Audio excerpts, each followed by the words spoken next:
Bonjour, Magali Chamonard, sophrologue. Bienvenue sur cette nouvelle vidéo.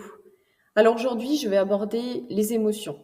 C'est un vaste sujet, donc je ne vais pas pouvoir tout aborder, mais je vais essayer de vous donner quelques clés pour pouvoir les reconnaître et pouvoir les comprendre, pour mieux les gérer. Alors, nous sommes faits avec une multitude d'émotions. Quelles sont-elles? Donc par exemple le stress, la tristesse, la colère, l'anxiété, mais aussi la joie, la surprise, la motivation, l'excitation. Nous sommes riches de toutes ces émotions. Alors comment les comprendre? Comment les gérer? Ce qu'il faut d'abord savoir, c'est qu'il n'y a pas de bonne ou mauvaise émotion. Elles sont toutes là pour nous faire passer un message, pour pouvoir faire les bons choix, pour pouvoir avancer. On entend souvent dire qu'il y a des émotions positives ou négatives. Mais en fait, il y a des émotions où l'on ressent quelque chose d'agréable et des émotions où l'on ressent quelque chose de désagréable. Mais elles sont toutes là pour nous faire passer un message et un bon message. Lorsqu'on ressent une émotion désagréable, on a tendance à vouloir la couper, l'étouffer pour ne plus la ressentir. Sauf qu'à force de faire ça, notre émotion, elle grandit en nous. Elle grandit, jusqu'au moment où elle explose et on ne gère plus rien. Dans l'éducation positive, dont on entend parler souvent maintenant, on apprend à l'enfant à reconnaître son émotion, à la nommer, pour pouvoir ensuite mieux la gérer. Alors je vais rentrer un petit peu plus dans le détail pour certaines émotions désagréables, pour que vous puissiez un petit peu comprendre pourquoi elles sont là, quel est le message de ces émotions. Donc comme par exemple la peur. La peur, elle nous permet d'identifier un éventuel danger. C'est notre cerveau reptilien qui se met en action. Et cette peur, une fois que nous l'avons bien identifiée, elle nous permet de nous poser les bonnes questions. Est-ce que j'ai vraiment un risque là quand je fais ce choix-là? Est-ce que je suis vraiment en danger? Pourquoi j'ai peur? Ai-je une raison valable d'avoir peur? La peur, elle nous permet d'agir, de passer à l'action. Par exemple, je suis en voyage en safari et je me retrouve nez à nez avec un éléphant. Qu'est-ce que je ressens? J'ai peur. La peur, elle m'envahit. Donc soit cette peur, elle me bloque, je reste complètement bloquée, figée face à cet éléphant, donc du coup, je prends un risque. Soit elle me fait complètement paniquer, donc je pars en courant, je ne sais plus où aller, quoi faire, voilà, je cours. Sauf qu'il risque à ce moment-là de me poursuivre, parce qu'il voit que je maîtrise rien du tout et qu'il aura le dessus sur moi. Soit cette peur, j'ai appris à la maîtriser, à la contrôler, et du coup je réfléchis. J'ai peur, ça me permet d'agir, de passer à l'action. Et du coup, je vais peut-être reculer doucement en restant face à l'éléphant pour voir ce qu'il fait, ce qu'il agit. Et je vais mettre doucement dans un endroit en sécurité pour pas qu'il puisse m'atteindre. Si on apprend à maîtriser notre peur, on va pouvoir agir et non subir cette peur. Et vous allez voir, vous allez faire des grands pas, vous allez avancer et être fier de vous. Parce que vous allez voir que finalement, on n'avait pas tant de raisons que ça d'avoir peur, parce que c'est vraiment très rare qu'on se retrouve en grand danger vis-à-vis de notre vie, de nous-mêmes. Alors maintenant, on va parler de la colère. C'est quoi la colère? La colère, c'est « je ne suis pas d'accord ». Je trouve la situation injuste. On n'est pas content, on est irrité. Pour un même sujet, on se rend compte que des personnes, elles peuvent réagir différemment.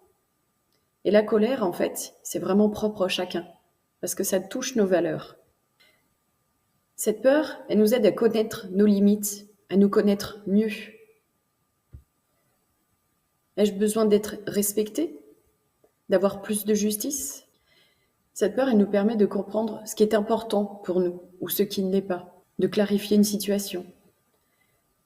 Il est important de se poser la bonne question de quel est mon besoin? Qu'est-ce qui a déclenché cette colère?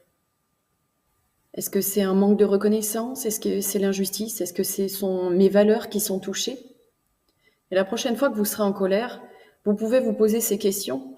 Et du coup, le fait de se poser ces questions, de réfléchir, à cette émotion qui vous envahit, ça vous permet un peu de prendre le temps de redescendre un petit peu votre niveau de colère et de réfléchir un petit peu, voilà, qu'est-ce que je ressens, pourquoi je le ressens, et qu'est-ce que je peux faire pour que ça aille mieux, pour diminuer cette colère, ou voire ne plus du tout la ressentir pour la même situation.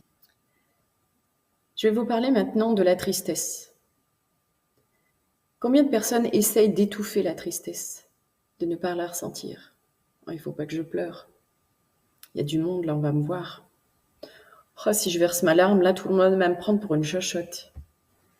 Sauf que la tristesse, elle nous permet de faire face à notre chagrin, à notre peine, d'accepter le manque et de prendre du recul. Parce que dans la tristesse, en fait, ce qu'on a besoin, c'est de réconfort. Cette tristesse, elle fait partie de nous. Alors pourquoi en avoir honte? C'était l'éducation d'avant, en fait, de cacher cette tristesse, de ne pas la montrer, pas montrer cette émotion. Qu'est-ce que ça voulait dire? Qu'on était faible? Sauf que cette tristesse, à force de l'étouffer, elle nous ronge de l'intérieur. Et après, ça engendre un manque de confiance en soi, une peur, une timidité. Alors que si cette tristesse, cette émotion, on la laisse sortir, petit à petit, elle va nous permettre d'accepter la situation et de passer à autre chose. Et contrairement aux idées préconçues, la tristesse, quand on l'exprime, elle nous permet d'avoir beaucoup de courage. Il faut avoir beaucoup de courage pour montrer cette émotion, pour pouvoir l'exprimer dès qu'elle a besoin de sortir. Parce que des fois, les larmes, elles sortent, la tristesse, elle sort. Des fois, on ne sait même pas pourquoi. C'est dans un moment où l'on se sent bien, mais notre corps nous envoie un message. Là, il y a quelque chose, cette émotion, la tristesse qui a besoin de ressortir. Et donc, c'est à nous de prendre un temps pour essayer de comprendre pourquoi je ressens cette tristesse. Qu'est-ce que je dois en comprendre? Quand vous traversez une émotion, il est important de prendre du recul déjà pour nommer cette émotion, pour du coup mieux la comprendre et pour pouvoir mieux agir, mieux la gérer.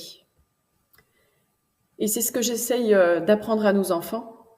Donc je vous conseille les livres de La Petite Licorne qui parlent des émotions. Et c'est vraiment des livres de sophrologie qui sont très adaptés parce qu'ils proposent une petite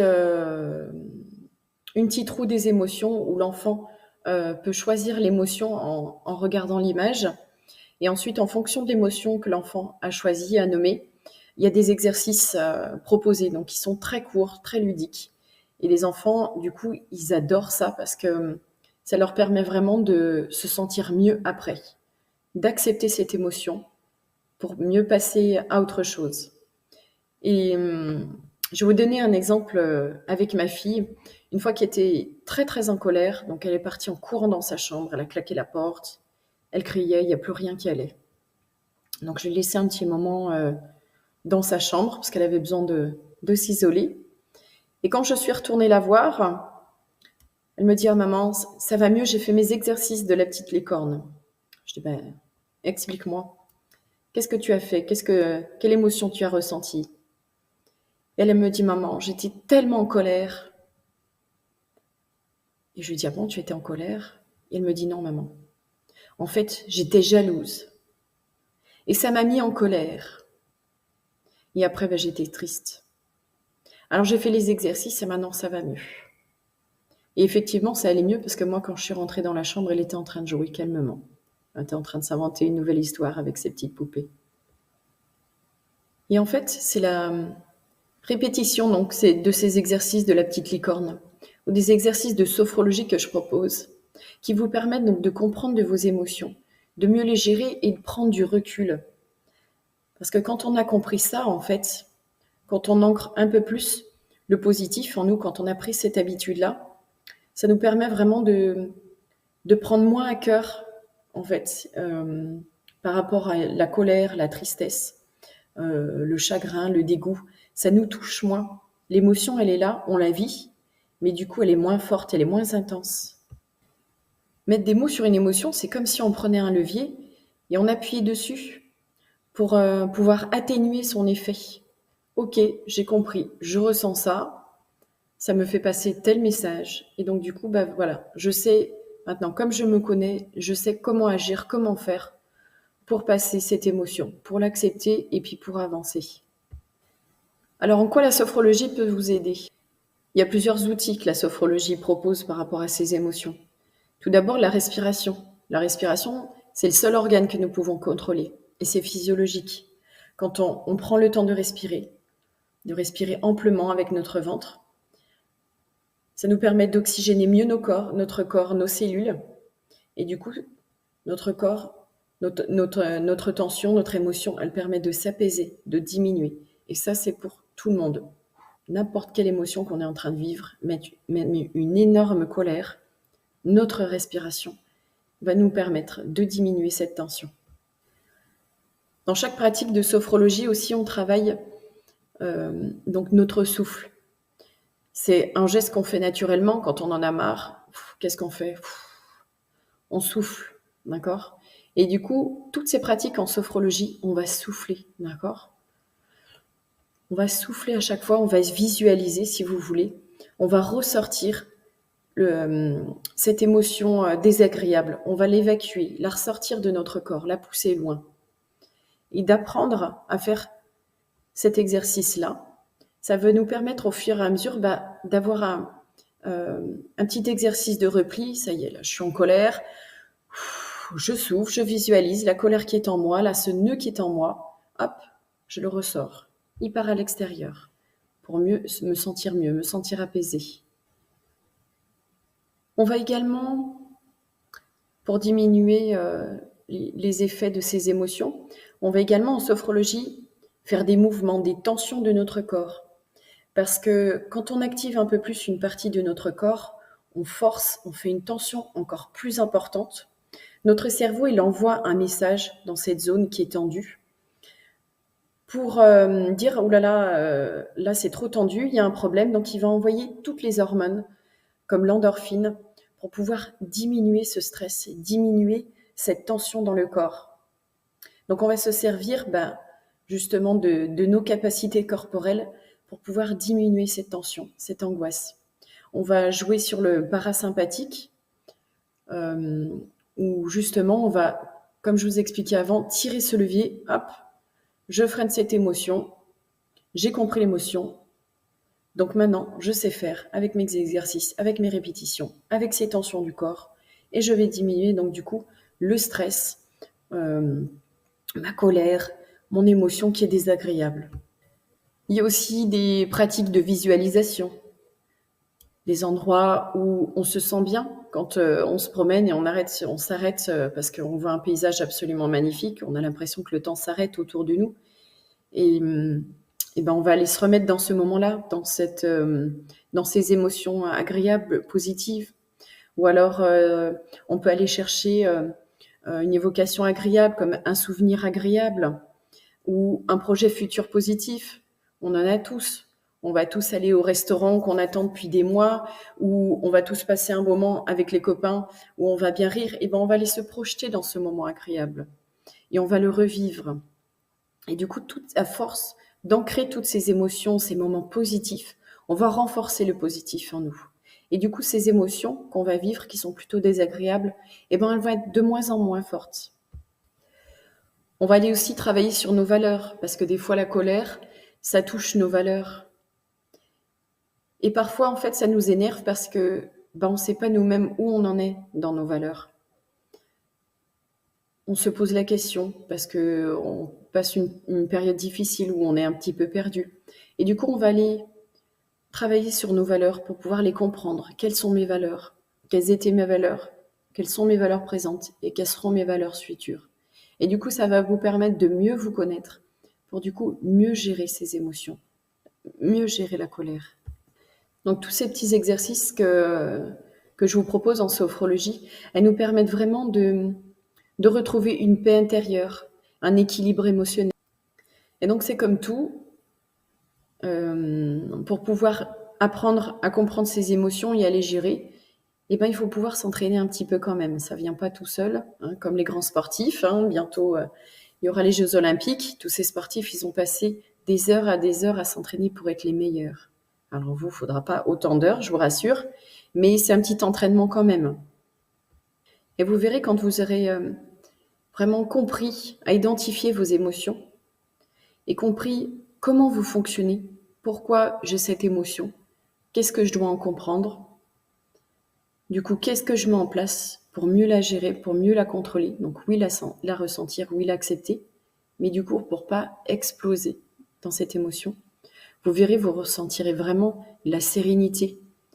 Vous allez reprendre confiance en vous et du coup, vous allez vraiment pouvoir avancer sereinement dans votre vie, malgré les difficultés que vous pouvez rencontrer. J'espère avoir un petit peu répondu à vos questions par rapport à ces émotions que nous pouvons ressentir. Alors, n'hésitez pas à me contacter si vous avez besoin d'en parler. Si vous avez d'autres questions, n'hésitez pas à me laisser un message. Donc, je suis joignable donc par mail, par téléphone. Je suis aussi sur Facebook, sur Instagram.